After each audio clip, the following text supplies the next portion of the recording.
July 14th today, dear brothers and sisters. I hope you're doing well in Jesus' name and that you are praying without ceasing, praying fervently with a faithful prayer, knowing that God always hears you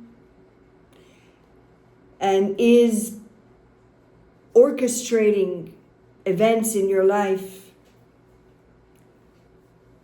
to bless you. So never stop praying, not only for yourself, but for people in your life, for your unsaved family, for example. I heard a story of a man who prayed for over 10 years that the Lord would save his family, and eventually it happened. But during those 10 years, 12 years, this man, as an example, blessed many brothers and sisters around him because of his consistency. And that's why sometimes God does not answer immediately, because he knows that blessings can come through this experience to others. All right, today we're talking about suffering, afflictions, and going the second mile. In Matthew 5:39, we read, "I tell you not to resist an evil person, but whoever slaps you on your right cheek, turn the other to him also." The verse reveals the humiliation of being a Christian. In the natural realm, if a person does not hit back, it is because he's considered to be a coward, right? And we see how that is portrayed in so many Hollywood movies, all about violence and vengeance and terrible, encouraging even young kids, to fight back, to hit back with the bullying that is going around. It's not the spiritual way. The spiritual way is the very evidence of the Son of God in him if he does not hit back.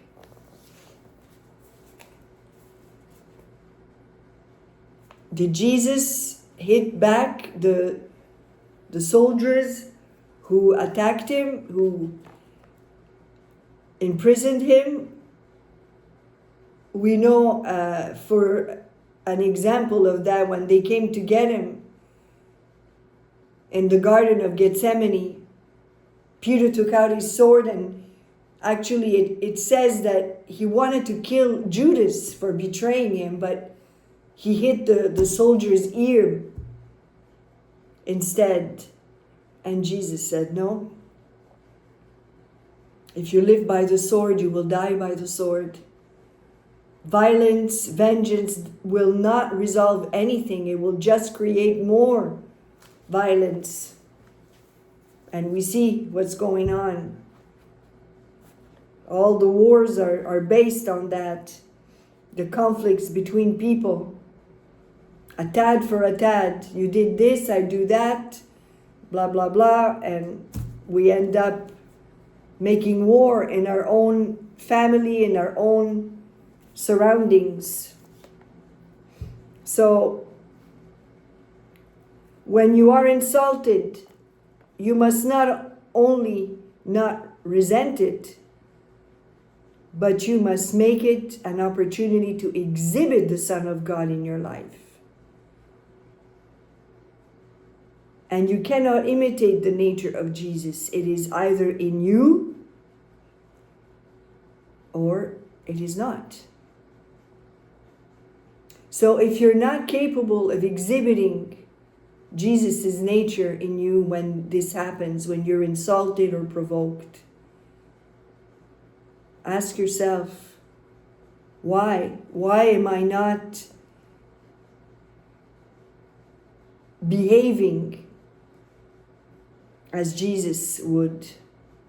And that will cause you to readjust your relationship with Him. A personal insult becomes an opportunity for a saint to reveal the incredible sweetness of the Lord Jesus. The teaching of the Sermon on the Mount is not do your duty, but is in effect do what is not your duty. It is not your duty to go the second mile or to turn the other cheek. But Jesus said that if we are His disciples, we will always do these things. We will not say, oh, well, I just can't do any more.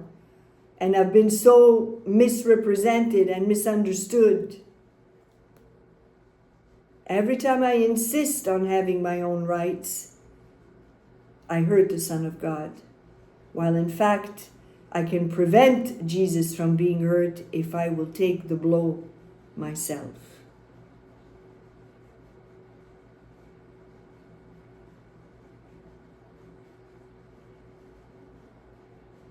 Are you being accused of certain things that aren't true?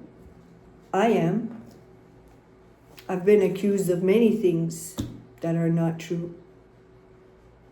And I tried in the past to justify myself, to prove to the other person that it wasn't true.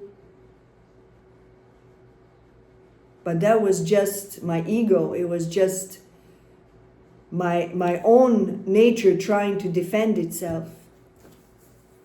And it kept repeating itself in my life until I learned the lesson not to defend myself and to tell this person, if this is what you want to believe about me, it's your choice. I have nothing to say anymore. I have nothing to say. Believe what you want. And you'll see that if you do that, the other person is going to get even angrier. Oh, you're trying to escape the situation. You're evading the subject. You're running away. Believe what you want. God bless you. I have nothing more to say. And if you can walk away, you walk away. Or you remain silent. And you continue to pray for this person. You keep forgiving this person because they don't know what they're saying or doing. But the worst thing you can do is retaliate.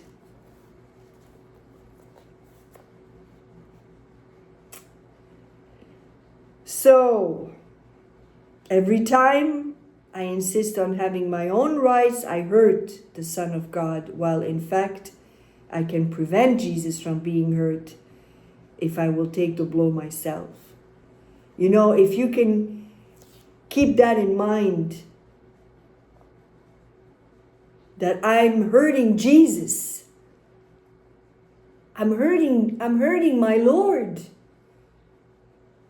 When I try to be right, when I try to prove myself, I'm hurting Him.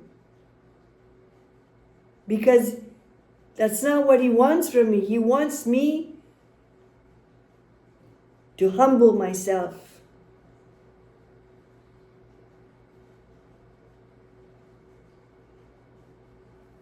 That is the real meaning of filling up in my flesh what is lacking in the afflictions of Christ. This is in Colossians 1:24. A disciple realizes that it is his Lord's honor that is at stake in his life, not his own honor.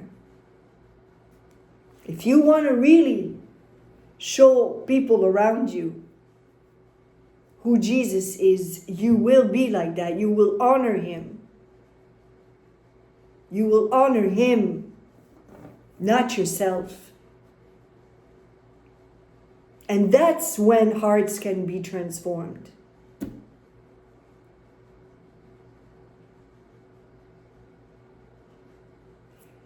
Secular people, unsaved people will not understand your behavior because they're not in the light, they're not walking with Jesus. So they will tell you, why don't you do something about it? It's so unfair what happened to you. I would never allow this person to talk to me this way. It's unfair, it's unjust, it's hurtful. You should not accept it.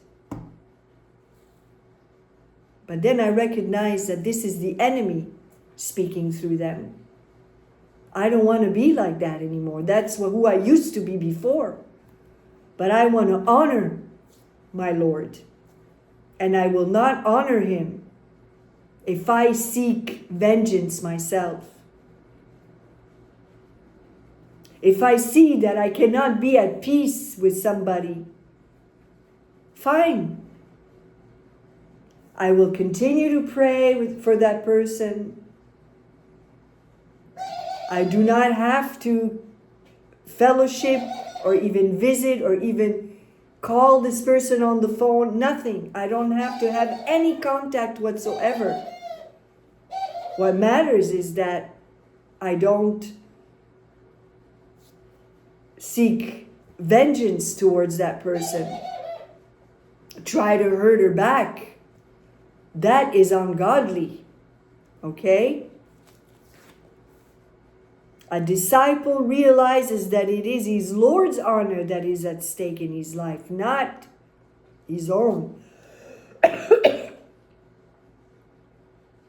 Never look for righteousness in the other person,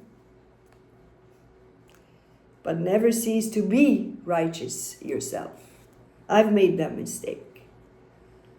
I expect people to be the way I am and say, how could they say things like that? They say they're born again and they're acting this way? What comes out of their mouth is so ungodly. It's not Christ-like. I criticize them.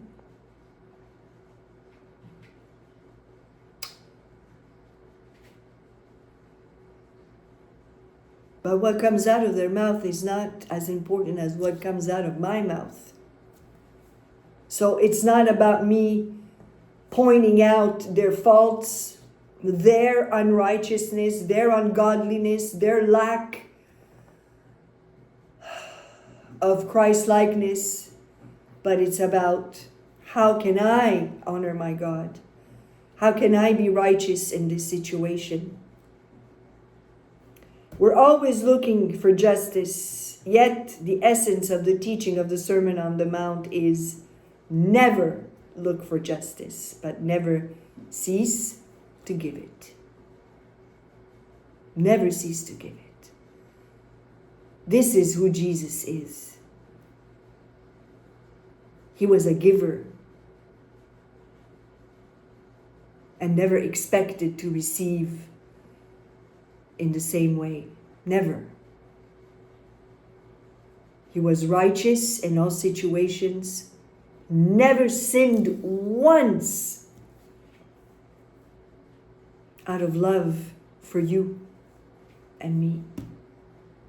Because he knew that if there would be just a little imperfection in him, game over. The Father would not have accepted him as a living sacrifice for us. So he had to be continuously pure, like angel, pure like a dove. Perfect timing. Perfect timing, angel. Can we try that, my friends, from this day forward? To go the second mile when you are being afflicted? When you are living some sort of injustice in your life? For sure it's not fair. But in this world, what is fair, my friends? Jesus told us to expect tribulations, expect problems, expect injustices. What matters is how you behave, how you never cease to give forgiveness, to give love, to give justice. You know, I remember when I first moved in this blessed place that the Lord allowed me to have, 18 years ago, something like that now. Time flies. The neighbor right next door caused a lot of trouble for a lot of people in the neighborhood. She was a very bitter person, and because she was so miserable, she made everybody else miserable around her. She would listen to her TV till very late after midnight, very loud, and the walls here are made out of wood, you know, you hear everything. You hear the person sneeze next door. And so very gently, very nicely, I went to knock on her door one time to ask her please if she could turn down the volume of her television because I had to work the next day and I needed my sleep. She slammed the door in my face and told me some very profuse words that I will not repeat, but you can imagine what she said. Time and time again like that, you know, she would just be very disagreeable and make trouble for everybody. Well, of course it upsetted me, but I started praying. I said, Lord, I don't know what to do with this person, but you put her on my path for a reason. And so I began to pray. I would lay my hands up against the wall and pray for God to bless her, to heal her pain, because I knew that if she behaved this way, it was probably because she was in a lot of pain. Well, one night, I think it was also around midnight, she called me. She had my phone number. In panic. She was in a lot of pain. She didn't know what to do. Oh. So, if I wanted vengeance, if I wanted to pay her back, I would have said, why are you calling me? After all the evil you did to me, you think I'm going to come and help you? The world speaks like that. But I said, I'll be right over. And I went to help her, called the ambulance, stayed with her, held her hand, told her everything was going to be okay. I prayed with her. She started to cry. Okay? Then they took her away. Her daughter came. Long story short, a few weeks later, I crossed her on the street. She couldn't look me in the eye. She was so ashamed. And she said to me, remember the day that I slammed the door in your face?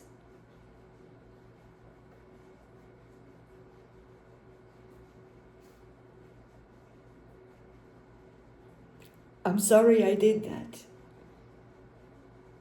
Can you forgive me? I said, I already have. Don't worry about it.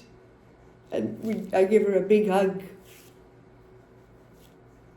She no longer lives next door, but across the street now, because she had issues with the proprietor. But I saw her a couple of days ago. She was another person, completely. Nicer, kinder. So this is a perfect example of how people can change when you can give them love in the midst of war. God bless you.